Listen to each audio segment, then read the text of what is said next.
Hello, everyone. Welcome. Welcome to another live Q&A for Skills Recharge. And this evening, our guest is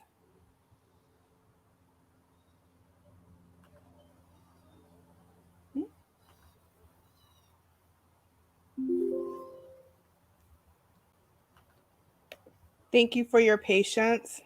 There we go. All right. Good evening, everyone. My name is Michelle Beatty. Thank you so much for joining the live Q&A this evening for Skills Recharge. And I am excited to share with everyone our live Q&A guest for this episode is Phil Nahajewski, the partner with the CFO Group. Welcome, Phil. Thanks for having me, Michelle. Awesome.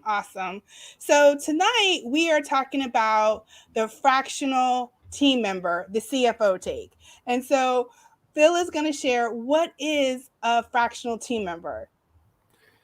Well, thanks, Michelle. And let me say it's an honor to be on your show. A long-time listener, and you are so good at what you do. Thank you. A fractional team member is, I think, the best way for a small or mid-sized business to take advantage of the talented professionals and executives that they may not be able to afford on a full-time basis. I would distinguish a fractional team member from a fractional service provider because, sure, small and mid-sized businesses can go to staffing firms or consulting firms and rent some talent. A fractional team member is different in a couple ways. One is they become a full-fledged member of your executive team, and they are a direct relationship to you, not filtered through an agency who will be taking a profit and trying to recoup some overhead. The key difference really is when you deal with somebody from an agency, that professional will have a dual allegiance. They're looking out for the business, but they're also looking out for the agency. I differentiate that from fractional team members who are all about you, the small and mid-sized business owner. Awesome. Will you share your journey with becoming a fractional CFO? Because it's awesome. I love your story. Thank you, Michelle. It's a long one because I'm an old guy. My professional career goes way back to the 1980s when I was climbing the corporate ladder of a computer mainframe business that got disrupted by Bill Gates and Steve Jobs. So I went to cable TV in the 2000s, in the 1990s and 2000s. My first time I stuck my toe in the fractional waters was when I was asked to serve on a board to try to rescue a nonprofit in the early 90s. And what it felt like was that in addition to my full-time job as a financial executive for Time Warner Cable, I was also a CFO for this nonprofit, doing all the things that CFOs do, but just a few hours a week. I got an additional taste as a fractional CFO as I climbed the corporate ladder and served as a CFO for bigger entities, entities like the $1 billion operation that Time Warner Cable had in Tampa and the $2 billion operation that Bright House Networks had across Florida. Because in that role, I wasn't just a cable CFO, but I was also a CFO for an advertising business, TV stations, construction operations, network operations, business services operations. It was as if I was a CFO for 6 to 8 different entities at once. So in a way, I got a taste of fractional CFO work during my corporate years. Though it got a little more profound as I left corporate America and started to work with tech startups. And what I learned was that I could be a CFO of 5 to 10 tech startups at once because they really need just a small amount of my services to help set them up and help them raise money. It was a couple of years ago, 2019, at the Florida Venture Forum at the Vinoy in St. Petersburg, where I met one of the Florida CFO Group partners and learned that there was a dozen fractional CFOs that were part of this mastermind group, so to speak, that just like to help each other, help clients. And I love their approach to serving small and mid-sized businesses. So I was honored when they asked me to get them going get the brand launched in Orlando, Florida. And in the past 2 years, we've been able to add 3 other partners. So now there's 4 of us doing the fractional CFO thing under the Florida CFO Group flag here in Orlando.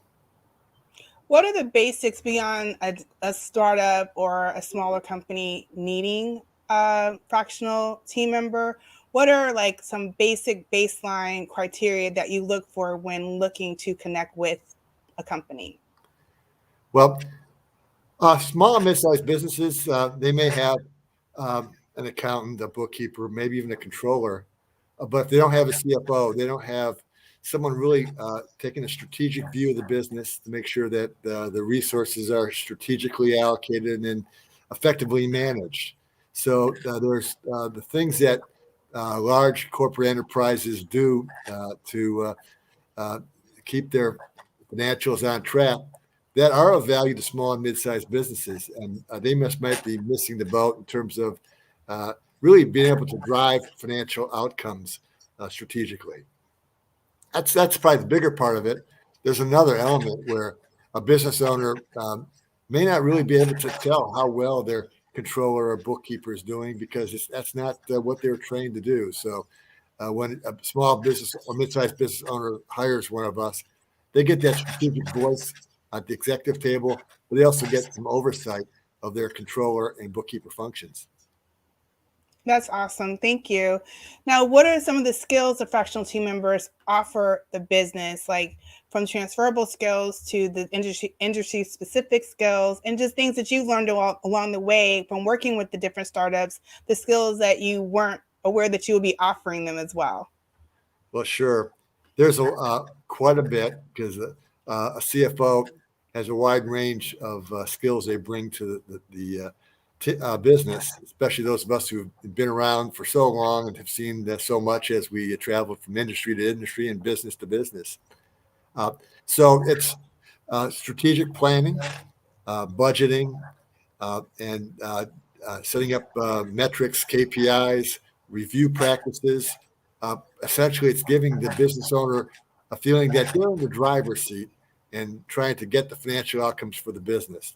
Because, Michelle, there's 3 types of leaders, 3 types of business people: those who make things happen, those who let things happen, and those who wonder what happened. And you can tell what kind you are when you look at your financial statements. If you don't feel like you're making things happen, you might need a fractional CFO to kind of show you the way that puts you in the driver's seat of your financial outcomes. There's half of what a CFO does, probably more, is interfacing with the rest of the team, making sure that sales and operations and human resources and customer service are all integrated around a financial plan for the business that allocates resources and gets the business focused toward getting their outcomes, be it the top line, bottom line, or cash balance, or all 3. So those are the kind of things that CFOs do. Oh, that's awesome. Thank you for sharing. Now, for those that are working in the finance industry and they themselves want to be CFOs, or they're just ready for the next stage in their transition, or they're younger in their career and they're trying to track their path, how can they position themselves to make a fractional CFO a career option for them? Well, I think, Michelle, there's 3 things. And I'm guessing your audience is probably already doing one because they're listening to your show. They're just on a pursuit of professional improvement, always looking for ways to sharpen their game, learn new skills, and just be aware of what's going on out in the business world, because the business world moves fast and it's really vast. So there's an endless amount to learn about how to help a business as a CFO. But for those who haven't made the transition to fractional yet, and maybe in a full-time role, I would point them toward 2 other skills to build: networking and content creation. Networking is going to be key because in the fractional world, your best outcome will be if you get people to refer you in to business owners to come in. But it's a great way to start the relationship. If you're not having to sell yourself, but you're being presented by someone in your referral network as someone who's got a track record of making other clients happy, that comes from just networking. And so get your LinkedIn profile busy, get your out and about to events, get yourself into networks so that when you are entering the fractional world, you've got a head start on building a referral network. Now, another key skill to build is content creation. Content marketing is perfect for those who want to get their skills seen out by potential clients that want to know what you're about before they trust you with a spot on their executive team on a fractional basis.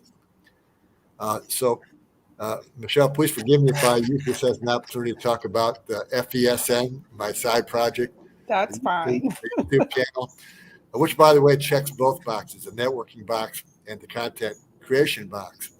I created FESN to help get the brand awareness raised for the Florida CFO Group.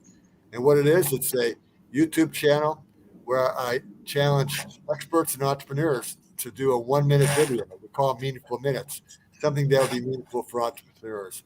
And I started this 2 years ago, and proud to say I'm up to 73 different video creators, experts, and entrepreneurs have done over 300 videos. And this is an open network. So if you are have something meaningful to say for an entrepreneur and want to start getting your content creation game going, please reach out to me. FES. Oh, go ahead. Share the link again. Share the information again. It's actually the link is FESNtube.com. It stands for Florida Entrepreneur Success Network.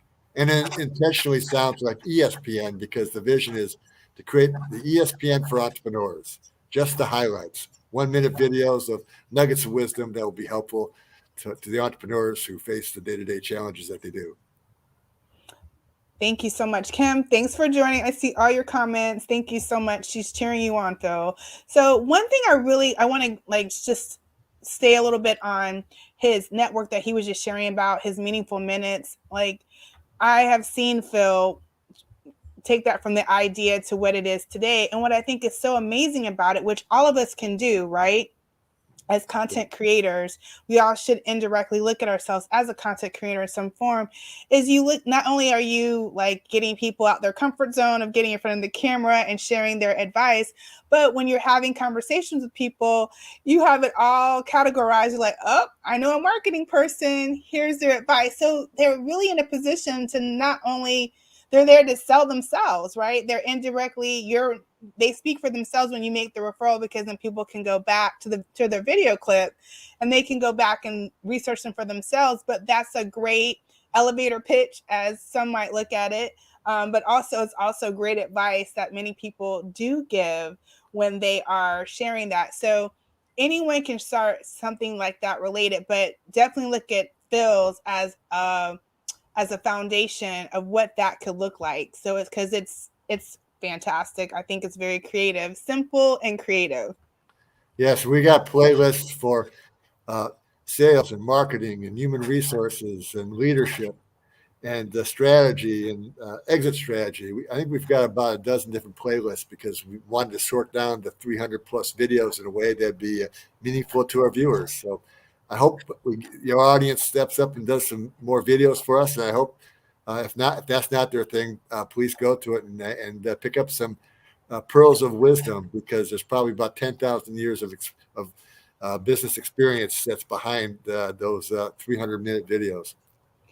For sure. And another thing, and just listening to you share your story and your insight along the way, like you've gone through workforce reduction, you've gone through your role just completely going left, and you took your skills. One, you had confidence in yourself, and so many people are going through ebbs and flows because of just how the work environment is right now. You had confidence in yourself, you demonstrated creativity, and you was like, I'm going to bet on myself. And it was just like, and I think another component just from listening to you, I feel, is humility. You're very humble to not be reluctant to go back to square one, but take all that information with you and present it to where people want to work with you.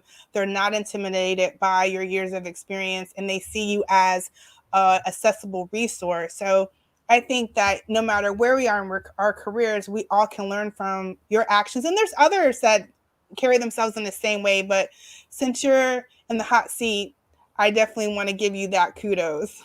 Thank you, Michelle. Life is humbling, so you live long enough and you learn humility. For sure, because sharing is everything. Okay, Phil. So I must ask you, what are some lessons? That's a great shift to what are some lessons being a fractional CFO has taught you? Well, one thing I learned is how much you can learn from different industries, types of businesses that is transferable. From corporate America, uh, you learn the financial disciplines, annual plans, monthly reviews, key performance indicators. You learn a discipline that doesn't not just works in corporate America, but it works for nonprofits, it works for tech startups, it works for small and mid-sized businesses. From nonprofits, you learn a resourcefulness that you can bring to your corporate world or small and mid-sized business world, and realize that the way that nonprofits can stretch a dollar will serve small and mid-sized and corporate businesses as well. From tech startups, you learn that agility and responsiveness that helps them succeed is a trait that could also help more established small and mid-sized businesses. So I think as you look for fractional CF executives, if you find somebody with a wide range of experiences, don't discount it if it's not directly related to the type of business you are, because so much of what you've learned across your career can be transferred to other types of businesses. That's one lesson. I'm ready to hear another. I think the other lesson is never, ever stop learning. The world changes so fast.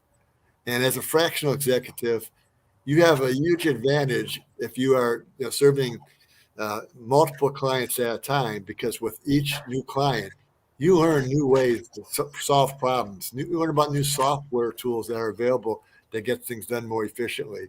You learn more about leadership styles and business strategies.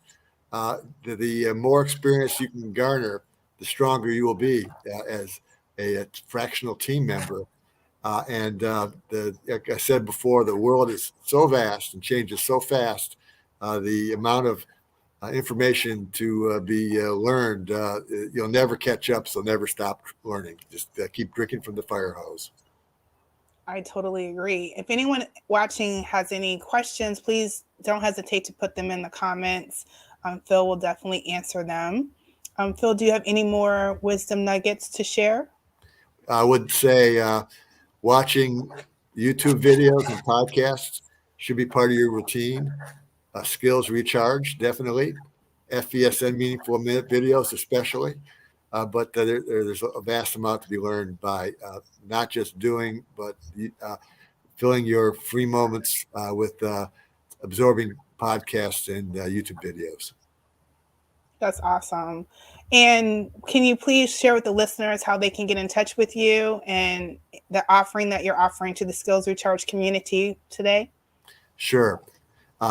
So if you are either a business owner that wants to take advantage of fractional CFO services, or a CFO who wants to be considered as a future partner in the Florida CFO Group, come to Florida CFO Group.com. On our partners page, you'll see my profile as well as the profile of 22 other partners. And from there, you can click to get my email address, my phone number, and my LinkedIn profile. So you can reach out to me that way.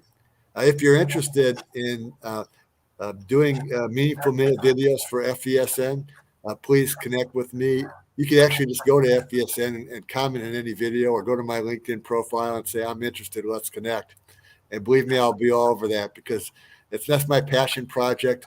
I have a personal goal of trying to get to at least 100 video creators by the end of the year, and need to find 27 more of you out there who will do videos. Maybe 26, because Michelle, you'll do one, won't you? I will do one. I have it on record now. Okay. All right. Awesome. Yeah. So thank you, Phil, for joining. We appreciate it. We don't have any questions in the comments, so just great feedback from Kim. So thank you, Kim, for joining us and being a part of this Q&A today. And Phil, if you have any parting thoughts, please share them with the listeners. Well, I got to say that from a leadership coaching perspective, Kim Shaw has done some excellent, meaningful minutes on FESN. So check those out as well. Awesome. And thank you for joining us today. I'm Michelle Beatty, professional development strategist and the host. Please follow my work at careertipper.com and skillsrecharge.com. Continue to keep your stride while you're keeping your skills recharged, competitive, and hire ready. Thank you for joining us. Thank you. Bye, everybody.